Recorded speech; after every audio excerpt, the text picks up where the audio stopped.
Alright, so welcome guys to another video, and today we're going to be checking the Meteor. So dual driver configuration here. You have a nose driver at the top and also a beryllium coated driver at the bottom here. And yeah, dual driver configuration for around $100. So quite interesting in this price range. You have the highest MS2s, you have the legacy 2s of the world.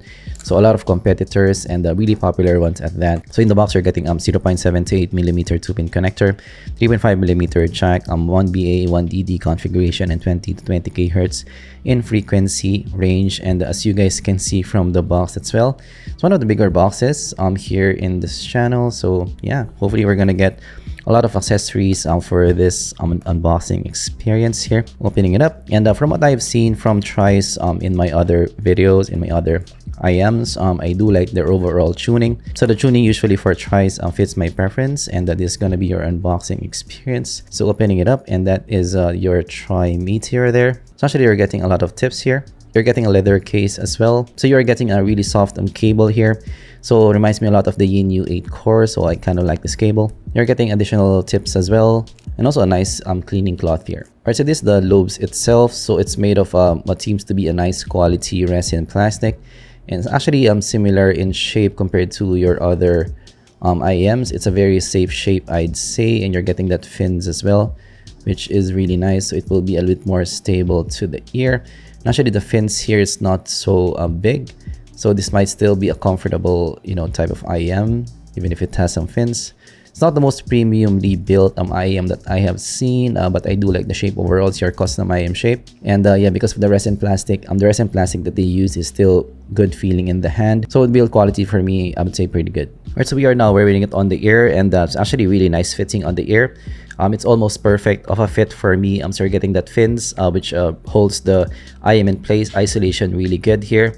And yeah, in terms of the fit on the ear for me, the contours fits really nicely on my ear at least. So maybe the comfort, it will be up to you if you like some fins or not. But for me, not that bad overall. So it's not gonna be as breathable as your IMs without fins, but these are not bad. So I can definitely use this for some monitoring. It will be perfect for that because this won't move at all, and the isolation is really good. All right, now we're listening to some tunes, and we're gonna use the Cavalli Tube Hybrid with the Grace S DAC for our listen today. Alright, so first impressions, guys. This reminds me a lot of the Moondrop arias in the overall sound, or maybe the Star Fields as well. So it's kind of like that in the overall tuning. So it's like a fairly neutral to maybe warm neutral kind of tuning to the ear. Maybe the mids maybe a touch recessed, but not that much. So the positioning of the vocals really great, and also not that much 12K on top. So very much controlled treble on top, and also the bass as well has that impact of the dynamic driver bass, and also not overly aggressive to listen to. So the overall sound is quite controlled. Yeah, kind of a Moondrop kind of presentation to the ear overall. So I'm not hearing any weird parts of the spectrum. Yeah, it reminds me as well of the tuning of the Star C. So they have a lot of similarities, but here maybe it's a touch smoother in the overall presentation over the Star Cs. So here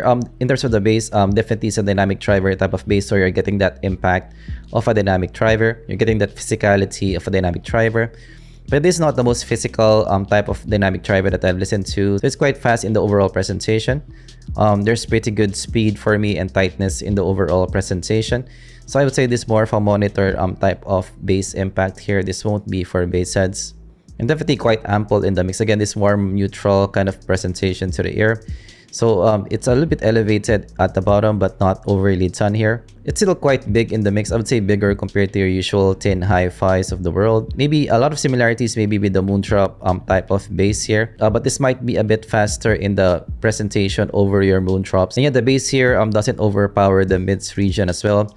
So yeah, ample bass, quite impactful, but not overwhelming. I really like the bass here overall. This something that can please enthusiasts in this regard. Let's listen to some Bon Jovi, It's My Life. So yeah, moving to the mids, this for the vocals. So they're nearly where you want it to be, almost there. So very close here. So again, this warm neutral presentation. So the vocal positioning is really good for me. Very similar to maybe the Moondrops in terms of the positioning of the vocals, which is nice. So for both male and female vocals, I do like the positioning. Female vocals, even better positioning. So female vocals, perfect positioning for me. For the male vocals, maybe just a little smidgen recessed than what I would like, but still pretty good positioning here. In terms of the presentation of the vocals, it's more in the clean side of presentation. This is not going to be your lush, smooth type of vocal. So in terms of the vocal positioning, so in terms of the vocal presentation, this is more of a monitor type. So very clean. So you can hear the separation of the mids and the vocals here easily. And in terms of the presentation as well, no shoutiness in sight. I'm not an overly aggressive vocal. So fairly level in the overall presentation. Quite neutral in the overall presentation for me of the vocals. It's not overly done for me. Let's go to some Ariana Grande female vocals. For female vocals, the presentation, the positioning is really good. So better compared to the male vocals here. It's where you want it to be. And again, for the female vocals as well, not overly hot to listen to, not overly aggressive to listen to. Right where you want it to be. So really great on that. And the female vocals as well is a bit thicker in presentation over your male vocals here, but not that much difference. But yeah, I would say female vocals are presented better compared to the male vocals. So yeah, for this price range, one of the better ones that I've listened to, really great in terms of the presentation of the vocals here. If there's one issue that I encountered is yeah, for some people who is used to maybe kind of a bright vocal, aggressive vocal presentation, you might find this a bit too toned down for your listen. That is the only thing that I can think of. But for me personally, I don't have an issue with it. I think it's near perfect for me of a presentation, especially for this price range. Let's try some Dream Theater, You Not Me. Alright, so the top end here, the treble, yeah, not overly aggressive treble by any means. It's quite controlled here. So it's not boring by any means. So actually it's where I want it to be for the treble. It's still quite musical but not overly done. And you're not getting any unnatural peaks here. So actually the 12K is non-existent here. So there's a bit of 10K here, but you know, not that bad in the overall presentation.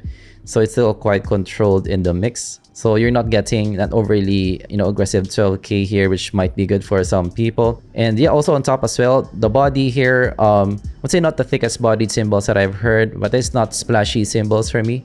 So not bad in the presentation, not the best though. So it still doesn't have the best bodied cymbals that I've heard. But this is not splashy cymbals for me, not peaky cymbals to listen to.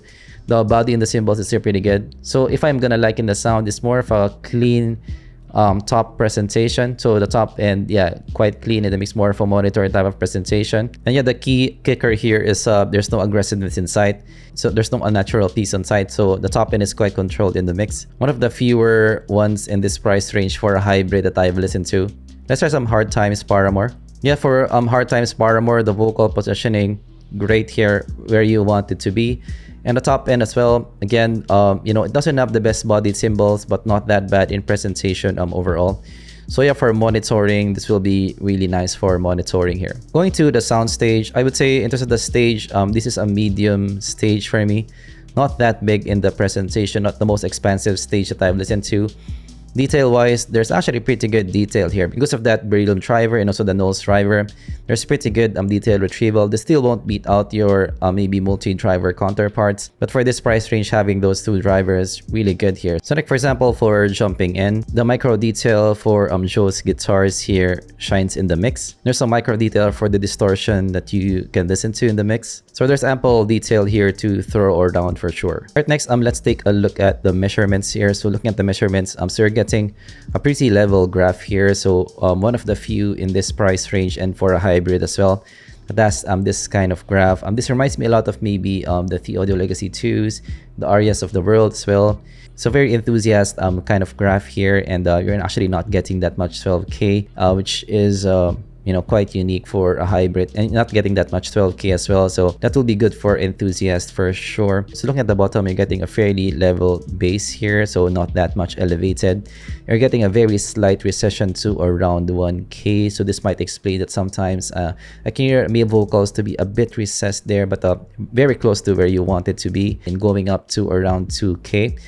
Which is it has a small rise there, but I wouldn't call this a peak really, so still quite controlled. And then after that, it goes down to around 3K, and then after that you go up to around 5K with your small elevation there, and after that it goes down to around 7K.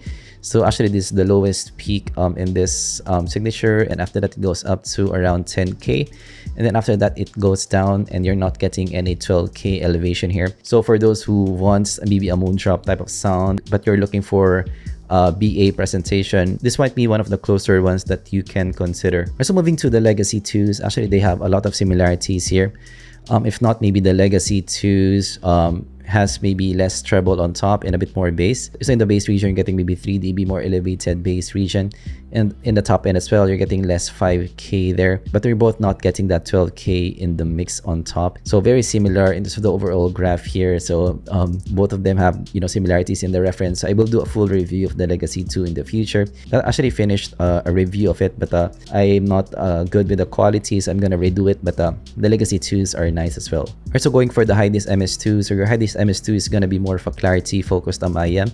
As you guys can see, you're still, you know, getting that fairly level graph here, but on top you're getting similarities in the 5K elevation, but in the 12K you're getting it more in the MS2. So if you're used to a 12K and you want a more kind of clarity focused IM, the MS2s can be your pick. Also comparing it to the L3s, actually both of them I would say on the ear has a lot of similarities with the L3. Both of them are quite musical to listen to, a monitor type of sound, and both of them have that hybrid configuration. So yeah, on the ear they do have a lot of similarities, but maybe the L3 is gonna have a bit more mid bass in this regard. So the boom in the bass is gonna be a bit more prominent in the L3 over your Meteors. But yeah, actually they do remind me in terms of the hybrid world, they do remind me of each other when I listen to them. So I actually do love the L3. It's one of my favorite hybrids for the price range. And yeah, for me the Meteor you know, is very similar in that regard. So both of them have that kind of fairly level graph here, but your Meteors will have a bit more sub bass on the ear, and your Meteors as well is gonna have a bit more 2K region. And both of them have that 5K in the mix, but your L3 is gonna have a bit more extension on top. In the 12K, that's a bit more 12K in the mix, so it's gonna be a bit more brighter there at the top. But yeah, both of them are fairly level in this regard. Alright, so for the Tri-Meteor, what do I think of it? Do I like it or not? So I actually really like it. So actually in this price range, for me, it's one of the best two driver hybrids that you can find. So this kind of graph, it's kind of like a Moondrop that is a hybrid that kind of listen to the ear, and you guys know I love my Moondrops. So I do like that you have ample bass at the bottom, but not being overpowering in the mix. You have really good, you know, vocal positioning in the middle, and not shouty to listen to as well. And also on top as well, you're not getting that much 12K in the mix, no unnatural peaks on top, and still quite nice detail on top here as well. And yeah, the tuning is fairly level here. So this is a really versatile kit for me. Again, if you're looking for a Moondrop kind of sound in the hybrid world, this is something that you can consider. So yeah, for me, I do highly recommend it. It fits my preference, and top 5 contender for sure in this price range. Alright, so that's my take with the Tri-Meteor. So actually for Tris, they're really impressing me, especially this year. So you guys know the TriStar C is one of my channel favorites here, and this might be the case for that too. This will be one of our top recommendations here. I'm actually, you know, looking for a Moondrop kind of sound, but you know, a different driver configuration, because Moondrop doesn't do that yet. So maybe they're gonna do it in the future, but not yet for now. And maybe you know, Tri is gonna fill that gap in the community, and that will be nice. So yeah, that's my take with the Tri-Meteor. Of course, if you learned something, leave a like and subscribe for more content like this in the future. If you do have other questions for me for the Tri-Meteor, let me know down in the comments below. Thanks for watching, and I'm gonna see you guys in the next zpolt unboxing. Goodbye.